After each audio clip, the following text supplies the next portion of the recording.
Monsieur le Président, c'est avec un sentiment de grosse déception que je m'adresse à cette Assemblée.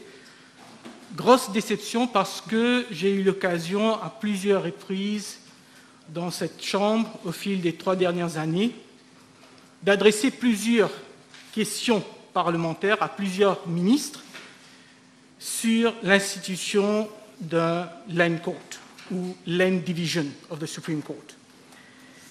Et le Land Division de la Cour suprême qu'on nous propose aujourd'hui dans ce projet de loi n'est ni la cour d'équité à laquelle s'attendaient les victimes qui ont été dépossédées de leurs terres, et ce n'est pas non plus le Land Court qu'avait recommandé la Law Reform Commission en 2018. Au fait, selon moi, ce projet de loi est une occasion manquée de corriger une injustice. Une injustice flagrante qui a déjà trop duré. Une injustice vis-à-vis de tous ces citoyens qui, au fil des années, des décennies, des siècles, se sont vus dépossédés de leurs terres, de leurs biens, de leurs héritages. Et pourtant, ils avaient eu une lueur d'espoir quand la Commission de justice et de vérité fut créée en mars 2009 suite à le Truth and Justice Commission Act 2008. La Commission de justice et de vérité fut mise en place pour enquêter d'abord sur le sort des esclaves et des travailleurs engagés depuis l'époque coloniale jusqu'à aujourd'hui et de formuler des mesures de réparation pour leurs descendants. La Commission avait aussi comme mandat d'examiner des cas de personnes se disant lésées parce que dépossédées ou privées de la jouissance des terres auxquelles elles estimaient avoir droit. 2 ans plus tard, soit en novembre 2011, sous la présidence de M. Alexander Boren, épaulé par Mme Vijayalakshmi Tilak, M. Paramasivan Virapen, M. Benjamin Moutou et M. Jacques David, la Commission publiait son rapport en 6 volumes. Le 2e volume sera entièrement consacré à l'étude des cas de dépossession des terres. 340 cas dénombrera la Commission. Monsieur le Président, le verdict fut sans appel. Des centaines d'esclaves et de travailleurs engagés ont été injustement dépossédés de leurs terres au fil des ans. La Commission de justice et vérité fit le constat suivant, et je cite, « Land speculation, poverty, greed of some family members, the corruption of officials and professionals, an ever-encroaching sugar industry, and laws that protect the traditional economic structure have ensured that land ownership remains in the hands of the same traditional economic elite who have today even been joined by members of the state bureaucracy, politicians, and the new business community. Most cases brought before the Commission only serve to show that illiterate people have, for successive generations, been exploited and misguided by intermediaries and even by law practitioners and their supporting staff. This practice regrettably still prevails. There is no justice in Mauritius for those who cannot afford lawyers, notaries, land surveyors and attorneys. Fin de citation. Tel fut le constat accablant de la Commission Justice et Vérité. Et la Commission fit pas moins de 158 recommandations. En outre, elle recommanda la mise sur pied d'un Land Division de la Cour suprême pour traiter plus rapidement les cas de dépossession de terres. Mais la Commission prendra soin de préciser que les modalités d'opération de cette Cour devaient être finalisées après consultation avec le chef juge. Et je cite, « The government may prefer to consult the Chief Justice as to how he feels that the judiciary could best lend its support to the scheme. » En septembre 2018, 7 longues années plus tard, 7 longues années après la publication du rapport de la Commission de justice et vérité, suite à une requête du bureau de l'Attorney General, la Law Reform Commission, en septembre 2008, publiait un opinion paper sur Mechanism for Settlement of Land Disputes. Comme à son habitude, la Law Reform Commission fera un excellent travail de recherche et examinera les mécanismes pour le règlement des différends fonciers à Maurice, mais aussi dans d'autres pays tels que Hong Kong, Kenya, l'Écosse, l'Afrique du Sud, entre autres. La Law Reform Commission étudia aussi les cas de dépossession des terres mentionnés dans le rapport de Truth and Justice Commission. Au final, la Law Reform Commission recommanda la mise sur pied de Land Court. Land Court, pas a division of the Supreme Court. A full-fledged Land Court with extensive power. At paragraph 88 and 89 of the opinion, the Law Reform Commission recommended, and I quote, "The Land Court should not be precluded from adopting and implementing on its own motion with the agreement of or at the request of the parties any other appropriate means of alternative dispute resolution, including conciliation, mediation, and traditional dispute resolution mechanism, just like it is provided for by Section 20 of the Kenya Environment and Land Court Act. As it is the case for the Kenya Environment and Land Court, the Land Court should be able to make regulation for the better carrying out of its function." This is what the Law Reform Commission recommended. A Land Court with full power, a Land Court with the flexibility to provide mediation, conciliation, alternative dispute resolution. A Land Court which has the power to regulate its own proceedings, to be an autonomous court. What we are proposing today is not different from the existing Supreme Court. It is the same existing Supreme Court with the same powers, with the same evidential and procedural constraint. What we're doing is simply enacting a division of that Supreme Court, and that division will, according to the learned Attorney General, speed up the process of resolving dispute. But what this law doesn't do, it gives full powers, new powers to this land division, new powers that are needed to give justice to those who have been dispossessed of land.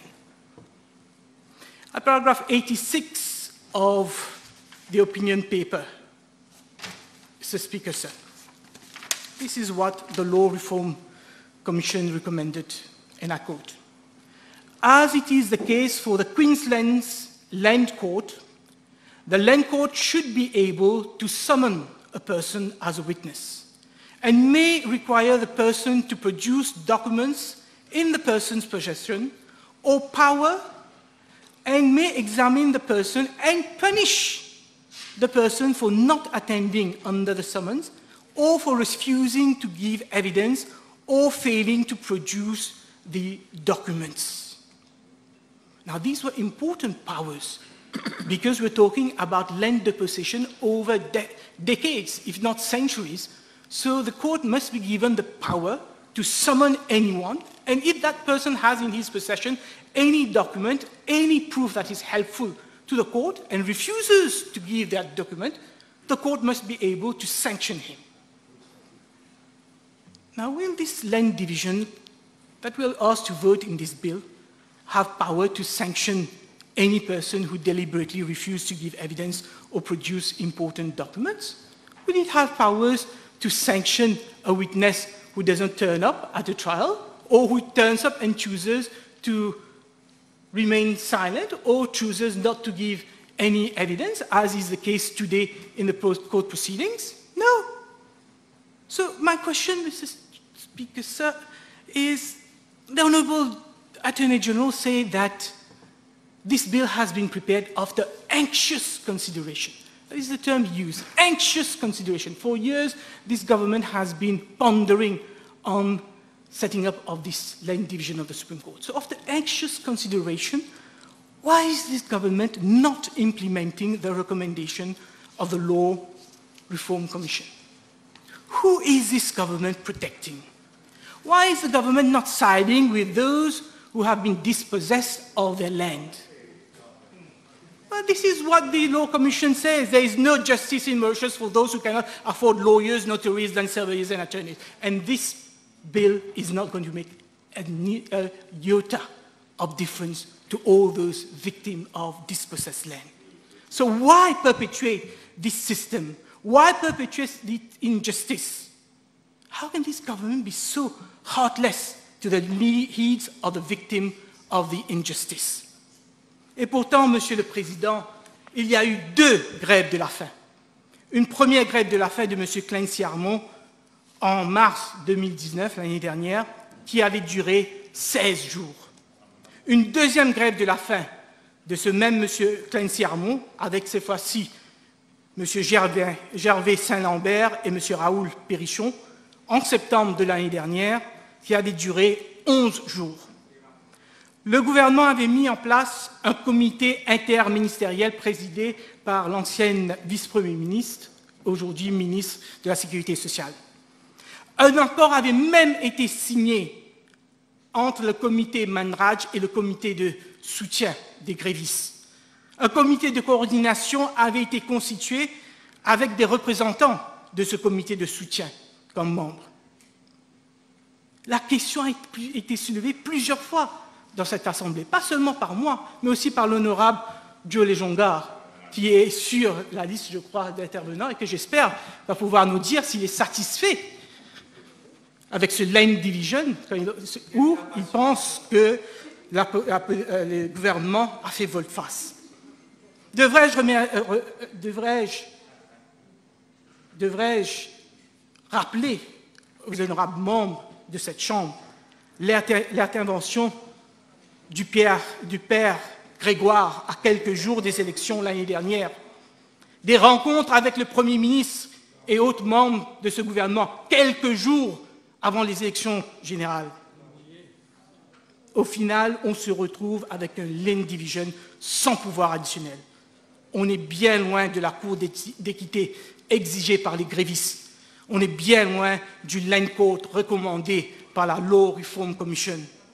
Et la réaction des grévistes n'a pas tardé. Quelques jours seulement après la circulation de ce projet de loi, M. Clancy a annoncé la possibilité d'une 3e grève de la faim. Et je cite, « parce que la promesse du Premier ministre n'a pas été tenue ». Fin de citation. Ce même M. Armon a fait parvenir à tous les membres de cette Chambre une missive. Tous les membres, j'espère, l'a reçu. Un cri du cœur. Il nous dit la question, une victime de la prescription trentenaire peut avoir un jugement à son avantage sans l'implication de l'equity court telle qu'elle est pratiquée en Angleterre. La subtilité de cette loi, c'est qu'elle a préséance sur le common law dans un cadre juridique précis à Maurice.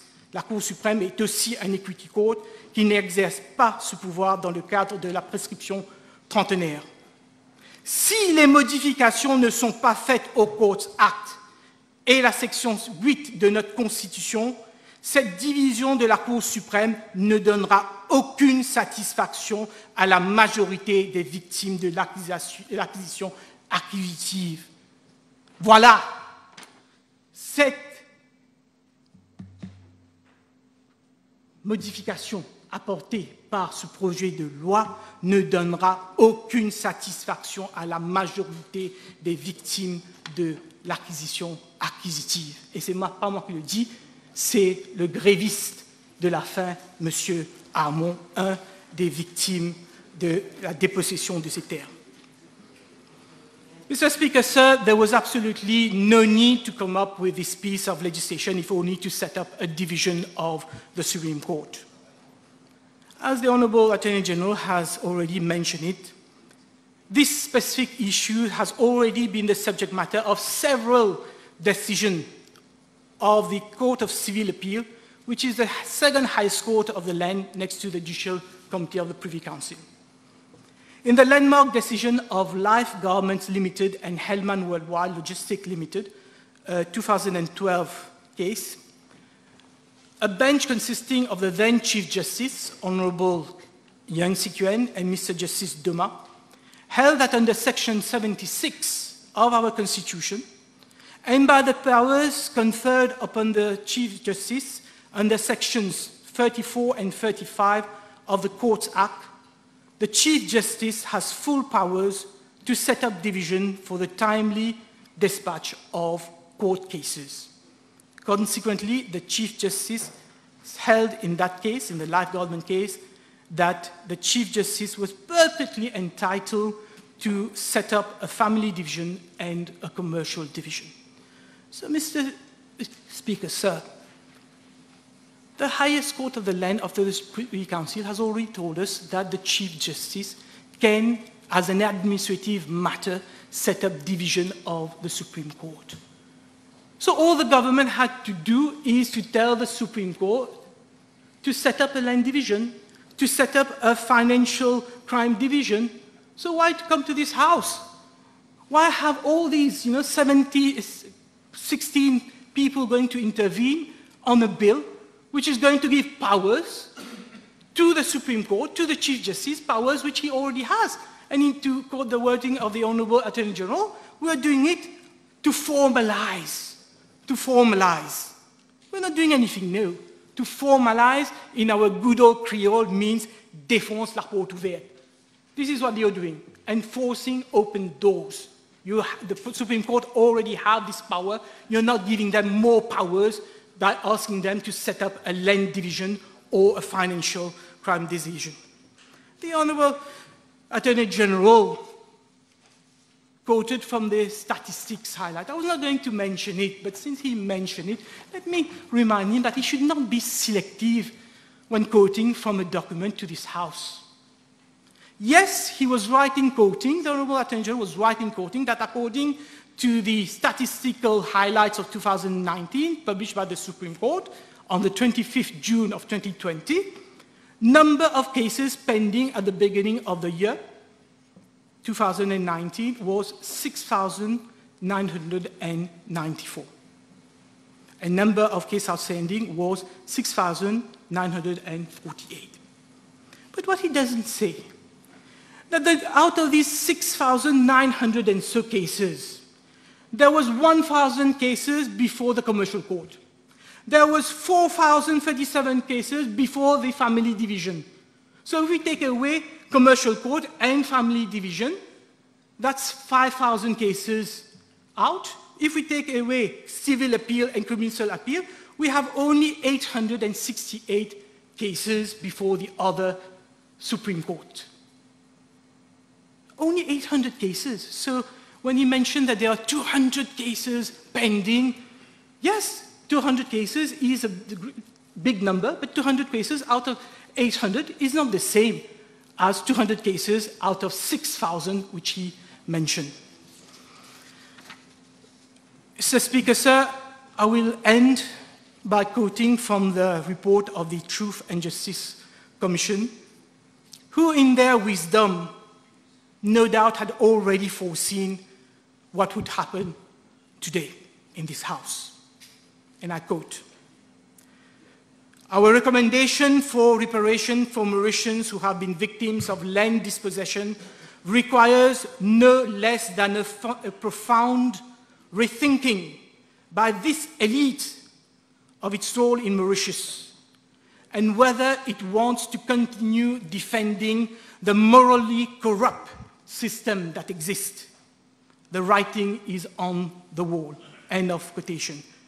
Mr. Speaker, sir, by failing to bring a land court with full-fledged powers of inquiry, with equity jurisdiction, with powers to make its own proceedings, this government has opted to continue defending the morally corrupt system that exists. Money talks. Thank you.